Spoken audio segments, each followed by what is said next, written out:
Good afternoon. Gareth Jenkinson here. I'm the managing editor at Cointelegraph. I think I'll throw this at you, Brian, because there was no mention of a Bitcoin strategic reserve. This is one of the promises that Trump kind of made last year at Bitcoin Nashville. Obviously, we saw the Trump meme coin come out this weekend. In some way, shape, or form, this undermined the work that was being done to put forward a Bitcoin strategic reserve. Do you share that opinion, and do you think that this is still very much on the cards for the US going forward in the next year? Thank you. Yeah, I don't think it undermined anything with the strategic Bitcoin reserve. That effort is still alive and well. Cynthia Lummis in the Senate in the US is really pushing that idea, and I think it would be a good idea for anybody who's not familiar with it. There is a proposal for the US government to start to hold Bitcoin. The U.S. government, like many countries, they hold reserves in a variety of different assets, gold, oil, rare minerals like palladium.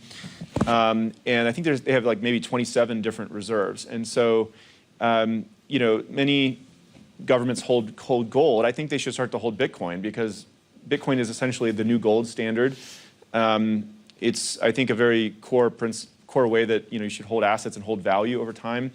And it's still nascent enough where it has some volatility. It's getting less and less over time, but it still has a lot of upside potential. So I think if the US gets that legislation approved, which I hope they do, the rest of the G20 will follow, and that could be a huge driver of Bitcoin price appreciation. The cryptocurrency industry is set to thrive in the United States. That was a key takeaway from the only panel discussing cryptocurrencies inside the World Economic Forum behind me. Key figures from the industry painted a very positive outlook as regulatory change takes form underneath Donald Trump in his second presidency in the United States. Brian Armstrong, the founder of Coinbase, was positive about the potential of a Bitcoin reserve being adopted in the next 18 months, while South Africa's Reserve Bank governor was far more skeptical about the potential of a Bitcoin reserve and questioned whether nation states should even consider adopting Bitcoin as part of a national reserve. Governor, is South Africa going towards a Bitcoin strategic reserve? No, I can't quite say. I want to distinguish between the technology that underpins this asset and the assets themselves. As a regulator, we do not regulate technology, we regulate activity. Mm-hmm. So we are technology agnostic. Right. So that's why I had said it's not for governments to decide which assets or which products the consumer should be using. So the technology is very useful. To give you the idea, we piloted a blockchain technology in our payment space with finality in central bank money, and we were able to settle transactions that we settle in a whole day in 46 minutes. We were able to do that.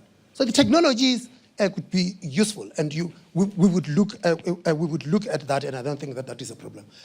I would have a significant problem with a lobby that says governments should hold this asset or hold that asset without what the strategic intent of government is. Because you see, there is a history to gold. There was once a gold standard. Currencies were pegged to gold. But if we now say that, okay, Bitcoins, okay, what about platinum? What about coal? Why don't we hold strategic beef reserves or mutton reserves or apple reserves? Why Bitcoin? So it's a public policy issue that we have got to be engaged in.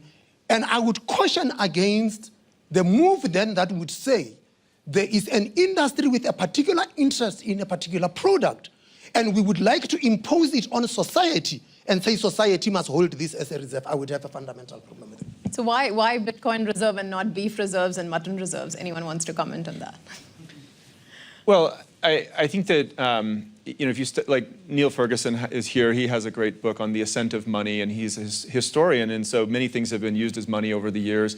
I think it's pretty, this is still maybe a new idea, but I think it's clear at this point that Bitcoin is a better form of money than gold. It is provably scarce, just like gold, but it's more portable and divisible, so you can actually use it. Has higher utility, I would say.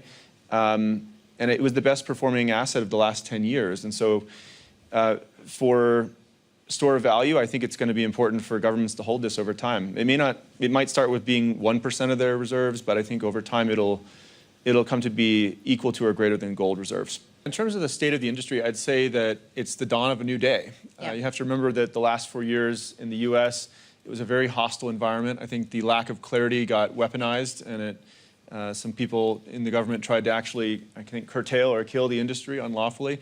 And so with a new administration coming in, I think we have a path to get clear rules, and we're going to have hopefully legislation passed through Congress, which will bring in a lot of new investment. And so crypto is really in its infancy. I think it's incredibly exciting. I mean, the ETFs have broken almost every record of new ETFs of Bitcoin money flowing in. Payments with stablecoins are on a tear. They grew about 300% year over year. In 2024, they did about $30 trillion in payment volume with USDC as a major player there, for instance. And I'd say about half of the Fortune 500 has some sort of pilot going in crypto. I mean, the largest financial service firms in the world, every fintech, many of the neobanks are all integrating crypto. So this is a technology that's going to update the financial system globally, make it faster, cheaper, more efficient.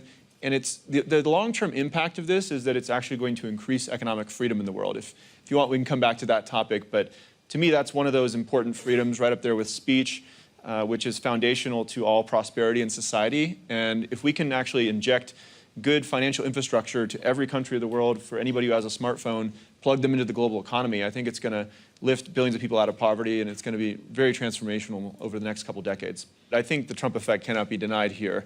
To have the leader of the largest GDP country in the world come out undeniably and say that he wants to be the first crypto president, he wants the industry to be built in America, that he's going to direct every agency of the US government to work towards clear rules which enable innovation. This is unprecedented. And it's hard to deny that effect has, we just yesterday saw an all-time high price for Bitcoin at 109,000. I think that's largely due to the inauguration. I was there when President Trump gave this speech at the Bitcoin conference, and it was very, very clear if he won the election, things were going to change in the industry. And if you were on the side of the Democrats trying to support them, I was astonished at their reluctance to understand what was actually going on. And if somebody does write a history of this era, it'll be the era where Elizabeth Warren and Gary Gensler got together for some unknown reason. Some of us have some ideas about what they were doing, but they got together and they literally helped the Democrats lose the presidency, the House, and the Senate. And so it was very hard to communicate with them at that time what they were doing. But what I will say, and I have to respect Mr. President Trump for this industry is here to stay, and there are properties in this industry. There's companies like Circle, companies like Coinbase, Franklin Templeton, Stellar, that are going to advance the technological innovation in the world of transactions. They're going to speed them up, they're going to make them cheaper, and it's going to unleash an amazing amount of global innovation. And you got to give the president and his team credit for understanding it. And I also think we have put pressure on the Democrats now. The Sherrod Brown race in the United States set alarm bells off. And so for the Europeans in the room, Sherrod Brown was an 18-year veteran of the Senate. He was the head of the Senate Banking Committee. The crypto community, through the Political Action Committee, dumped $40 million into that race, knocked him into the woods. And that's very hard to do, to dislodge an incumbent with that level of power. And I think it sends a message to the Democrats as well that they need to be bipartisan with this. So I am very hopeful and very pragmatically optimistic. For the last 4 years, there's been this push from the crypto side to say we have to move out of the United States. We have to not focus on what's happening in the US. Part of the challenge to that is, of course, like the dollar is something like that everybody wants, and it's in such high demand. And so there wasn't really an ability to ignore what was happening in the United States, even though none of us liked the regulatory environment. And so I think that this is just a signal that the importance is now clear, and we need to be able to create strong regulation that makes sense for the industry and for innovation, instead of trying to whatever the reasons were for the challenges that we had for the last 4 years. So I'll just say a couple of quick things. Number one, when you vote for Donald Trump, you get the whole thing. Okay, and so don't forget that. So he's pro-crypto, but then you're going to get everything that's associated with Donald Trump. And so having a Trump meme coin, it could alarm some people, and other people that understand his personality are actually not alarmed, and they see it as part of getting the whole enchilada of Donald Trump. And so my only issue with it, and I asked this question at another event earlier, I said, well, who thinks this hurts the industry and who thinks it helps it? And it was sort of 90-10 that it hurts the industry. And I'll just make this statement. The reason I believe it hurts the industry is that you have older people in politics, older people in policy making that still do not understand the industry. Like, this room, to me, makes me very bullish because it's not full.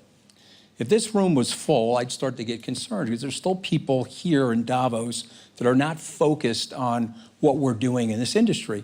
And I want the people who are getting introduced to the industry to meet Brian Armstrong, okay, or Danelle or Jenny.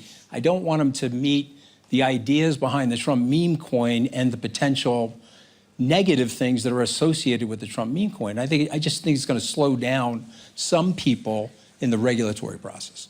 I don't have too much to add. I think you have to be a little bit careful when looking at new innovations because oftentimes they start off looking like a toy, right? Like if you remember the very early internet, there was a lot of blinking GIFs and silly cat photos, and it turned out to be like 20% of GDP, global GDP is now e-commerce, right? So memes are, you could think of them like collectibles, like baseball cards, or you could think of them like artwork.